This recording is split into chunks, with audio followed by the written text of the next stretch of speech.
Bismillahirrahmanirrahim. Assalamualaikum warahmatullahi wabarakatuh. Alhamdulillahirabbil alamin wa bihi nasta'in ala umurid dunya waddin. Wassalatu wassalamu ala asrafil anbiya'i wal mursalin wa ala alihi wa ashabihi wa man tabi'ahum bi ihsanin ila yaumiddin. Anak-anak ustaz yang dirahmati Allah Subhanahu wa taala, alhamdulillah, puji syukur kita panjatkan kehadirat Allah Subhanahu wa taala atas karunia dan nikmat yang terus-menerus Allah berikan kepada kita tiada henti-hentinya, sehingga pada kesempatan ini kembali kita bisa melanjutkan video pembelajaran kita PAI di kesempatan kali ini. Kemudian salawat dan salam semoga senantiasa tercurahkan kepada Nabi kita Muhammad sallallahu alaihi wasallam dengan mengucapkan Allahumma shalli ala Muhammad wa ala ali Muhammad. Baik anak-anak ustaz yang dirahmati Allah Subhanahu wa taala, seperti biasa sebelum kita melanjutkan materi pembelajaran kita di video kali ini, Ustaz akan menyampaikan sebuah nasihat kepada anak-anak ustaz semuanya, yaitu tentang sebuah hadis Nabi kita Muhammad sallallahu alaihi wasallam, yaitu tentang keutamaan orang yang berakhlak mulia, yang mana Nabi kita sallallahu alaihi wasallam bersabda dalam sebuah hadisnya yang berbunyi, inna min khiyarikum ahsanakum akhlaqa, yang artinya sesungguhnya yang paling terbaik di antara kalian adalah orang yang paling mulia akhlaknya. Hadis riwayat Ahmad. Nah, anak-anak ustaz yang dirahmati Allah Subhanahu wa taala, hadis ini menunjukkan bahwa barometer seorang manusia yang paling mulia di sisi Allah Subhanahu wa taala adalah orang yang paling baik, yang paling mulia akhlaknya. Maka Ustaz sampaikan kepada anak-anak Ustaz semuanya supaya kita senantiasa untuk memperbaiki akhlak kita dalam kehidupan kita sehari-hari, baik kepada orang tua kita maupun kepada guru-guru kita. Nah, terutama Ustaz sampaikan kepada anak Ustaz yaitu tentang akhlak anak-anak Ustaz kepada orang tuanya di rumah. Maka anak-anak Ustaz harus berakhlak yang mulia, berperilaku yang baik kepada ayah dan bundanya di rumah. Berbicaralah dengan sopan, dengan suara yang lembut, tidak mengeluarkan suara yang keras, apalagi sampai membentak orang tua kita. Nah, inilah akhlak yang harus antum berikan kepada orang tua antum, terutama sekali, yaitu akhlak yang baik, akhlak yang mulia. Nah, mungkin itu nasihat dari Ustadz kepada antum semua. Mudah-mudahan antum bisa pahami dan bisa diaplikasikan dalam kehidupan antum sehari-hari. Baik anak-anak Ustadz yang dirahmati Allah Subhanahu wa taala, insyaallah pada kesempatan ini kita akan melanjutkan materi pembelajaran kita yang lalu, yaitu tentang salah satu dari rukun iman adalah iman kepada hari akhir. Adapun yang akan kita bahas pada video kali ini adalah beriman kepada tanda-tanda hari akhir. Adapun tanda-tanda hari akhir ini dibagi menjadi dua oleh para ulama. Yang pertama adalah tanda-tanda kecil terjadinya hari akhir, artinya jarak hari akhir itu masih jauh. Yang kedua adalah tanda-tanda besar terjadinya hari akhir, artinya hari akhir itu akan terjadi semakin dekat. Yang pertama yang akan kita bahas adalah tanda-tanda kecil terjadinya hari akhir. Nah, di sini para ulama membaginya kepada 3 bagian. Ada tanda-tanda kecil yang telah terjadi dan sudah selesai. Di antaranya pertama, diutusnya Nabi kita Muhammad sallallahu alaihi wasallam. Yang kedua, wafatnya Nabi kita Muhammad SAW. Yang ketiga, dihalalkannya musik.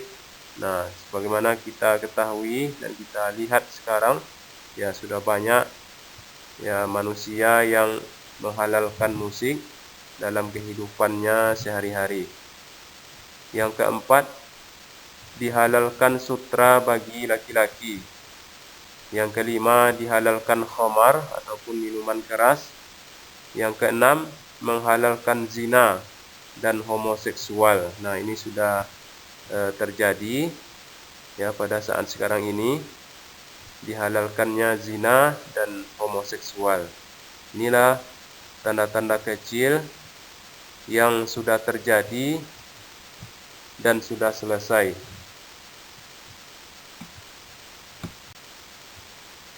Kemudian yang bagian B adalah tanda-tanda kecil hari akhir yang sedang berlangsung.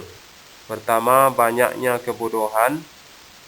Yang kedua, zaman terasa dekat, seperti yang kita rasakan sekarang, yang mana transportasi sangat banyak sekali, kemudian alat komunikasi begitu mudah. Yang ketiga, munculnya nabi palsu. Yang keempat, banyaknya pembunuhan terjadi di muka bumi ini. Yang kelima, banyaknya gempa bumi yang juga terjadi saat sekarang ini. Yang keenam adalah memberi salam hanya kepada orang yang dikenal saja. Kemudian yang bagian C adalah tanda kecil akan terjadi hari akhir yang akan terjadi.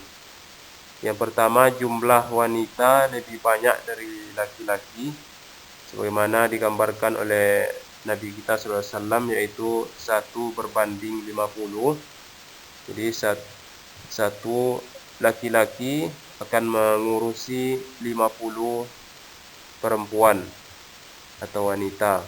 Yang kedua, Arab Saudi atau Jazirah Arab akan menjadi hijau, ya akan menjadi subur ya, seperti di negeri kita Indonesia.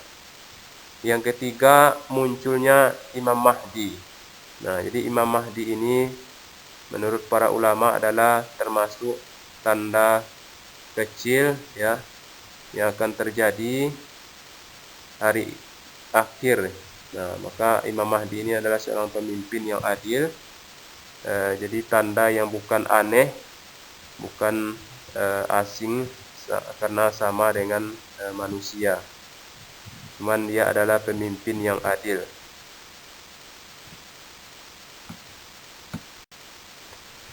Kita lanjutkan bagian yang kedua, yaitu tanda-tanda besar terjadinya hari akhir. Artinya hari akhir akan semakin dekat akan terjadinya. Yang pertama yaitu keluarnya Dajjal. Yang kedua, turunnya Nabi Isa alaihissalam.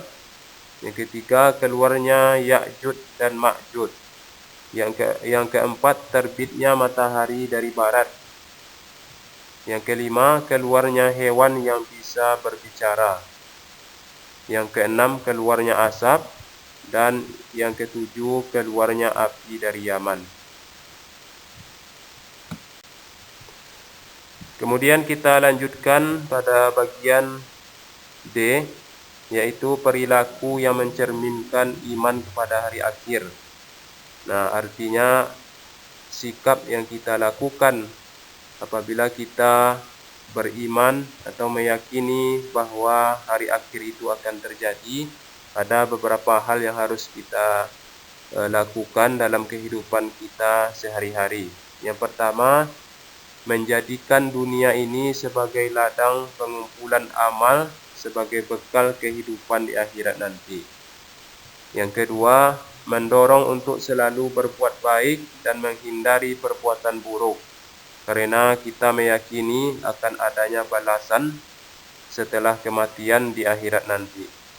Yang ketiga, tidak terlalu mencintai dunia, karena dunia ini sifatnya hanyalah sementara dan akhirat adalah selama-lamanya atau kekal. Yang keempat, giat melaksanakan ibadah-ibadah yang wajib maupun ibadah-ibadah yang sunnah dalam kehidupan kita sehari-hari.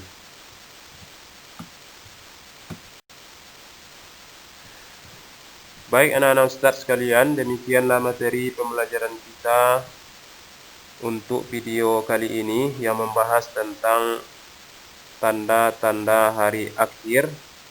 Mudah-mudahan anak-anak ustaz bisa memahami materi kita ini, dan insya Allah pada pekan berikutnya kita akan melaksanakan PH yang kedua, PAI. Materinya yaitu tentang iman kepada hari akhir. Nah, kepada anak-anak ustaz silakan dipelajari kembali materi kita ini, yaitu tentang iman kepada hari akhir, untuk menghadapi PH kita yang kedua insya Allah di pekan depan tentang iman kepada hari akhir ini. Demikianlah materi kita. Kita tutup dengan doa kafaratul majlis. Subhanakallahumma wa bihamdika asyhadu an la ilaha illa anta astaghfiruka wa atubu ilaik. Wassalamualaikum warahmatullahi wabarakatuh.